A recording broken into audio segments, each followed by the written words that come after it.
We also have a big update for you, as I mentioned before, on Amazon. So obviously we covered extensively their election down in Bessemer, Alabama.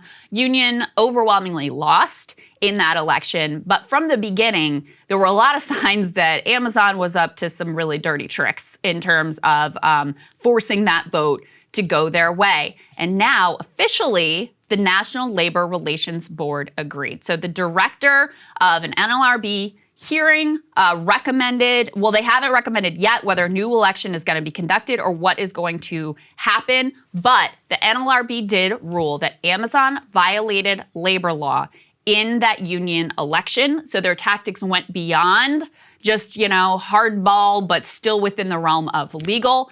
The core allegation here, and this wasn't the only thing that they found that they did improperly, but the core allegation here revolved around a mailbox that Amazon had installed on the property within sight where they could view workers going and dropping off their ballots. Now, the government had told them you can't do this. This is not allowed.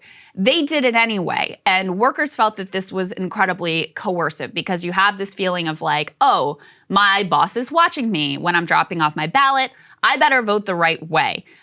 They also said that overwhelmingly the ballots that were put into that drop box, that there was a fear that Amazon may have access to even, that those ballots were overwhelmingly no votes in terms of the union. And so that was one of their core allegations, was that this drop box, the government had already said you can't install it. They did it anyway. There were fears that the company had access to it and that it, at the very least, created a very coercive situation for the employees. There were other allegations as well. Remember, we covered the way they got the traffic lights changed. There were also allegations that they were sending out communications that effectively said, hey, there are going to be layoffs and you might lose your job if this union goes through, which is the hallmark textbook definition of like illegal union busting. So looking at the totality of all of that, NLRB says this was illegal, and next thing we have to find out is what exactly they're going to do about it. This is a big deal. And I think we should also be honest, which is Amazon probably still would have won the vote anyways,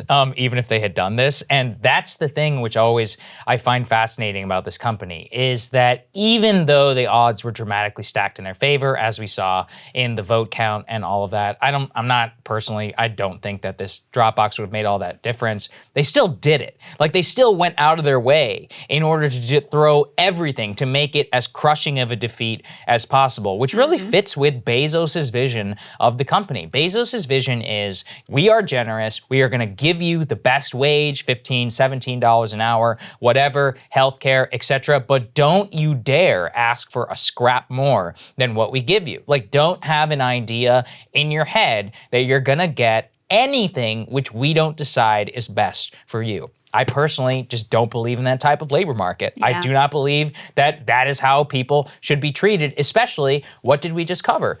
Amazon is the largest employer, second largest employer in the United States. 1 out of 169 workers in the United States works for Amazon. They have massive control over our labor market. They have, I think, hired over 500,000 people just in the year of 2020. They have an exponential growth trajectory. I think they'll be #1 within the next 5 years. Yeah. The way that this company governs its employees is the way that America itself is governed, especially in rural America, where they are one of the largest employers of those without a high school degree, or even with only a high school degree. And I personally we have to look out for those people's well-being. That's really the story here.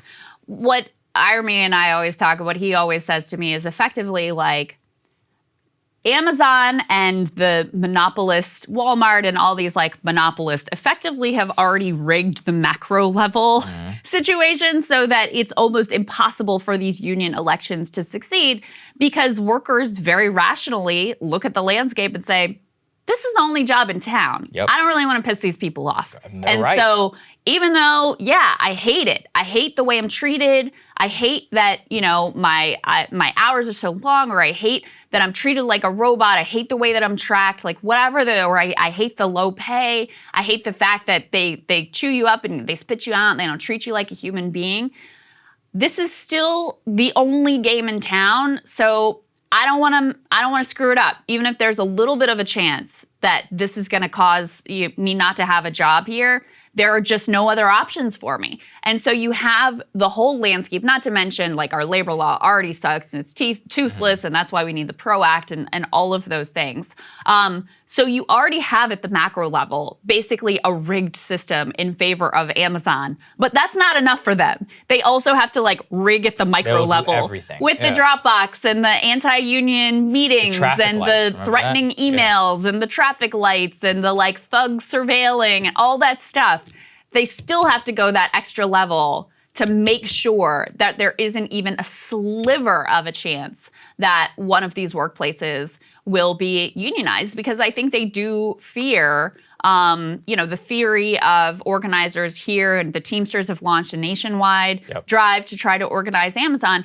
The fear is that if one shop floor falls and they're able to unionize, then that could set off a domino effect. I don't think they're wrong about that, because then that fear factor starts to lessen. If you see other workers who were able to do it and they did keep their jobs and they did earn better pay or better working conditions, then you start to think, oh, maybe this is a possibility. Maybe I can stand up to them and get something a little bit better for myself and my family in this workplace. So I don't think they're crazy to be so concerned that if one place were to unionize, that it could trigger ultimately a domino effect. We have More Perfect Union. They've been doing great work. We've got a little part of a video that they put together that encapsulated a lot of the allegations from the union of the illegal labor practices that were being engaged in. Let's just take a listen to that.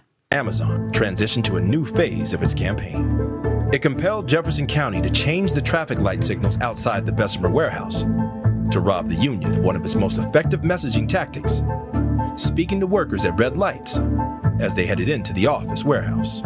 Meanwhile, Amazon pummeled workers with anti-union messaging via text messages, Twitch ads, and notes on bathroom stalls and break rooms. Do it without dues, Amazon propaganda explained.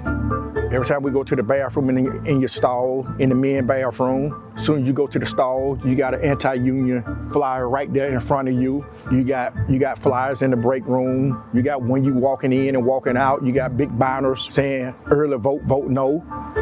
When the election began on February 8th, Amazon deployed a concerted misinformation campaign targeted at its employees. We've seen Amazon. You know, I mean, that really does sum up the entire situation. It's about power. It's about the way that Amazon treats its employees, but it's also about the way that they want to cover and maintain their image. And I think any American, even if you have different ideas around unions and more, you should ask yourself whether you're cool with a single individual, Bezos, having this much power over the entire American labor market. This was the same conversation. This was the same conversation that we had in the 2000s and the 90s around Walmart, and it's the same conversation that we'd be having today, especially as all of the small towns lose so much of the industry and the ability that they have, and Amazon just gobbles it up. You know, in my neighborhood recently, what just opened up is an Amazon Fresh store, which is one of those stores where you come in and you like scan a QR code and there's nobody working there. You just pull the stuff off the shelves. It uses cameras to tell what you pulled off, and then you walk right out the store. Listen, you think they're not going to be coming to your grocery store? Where are you supposed to work if you're like 16 years old? You know those cart guys? Gone.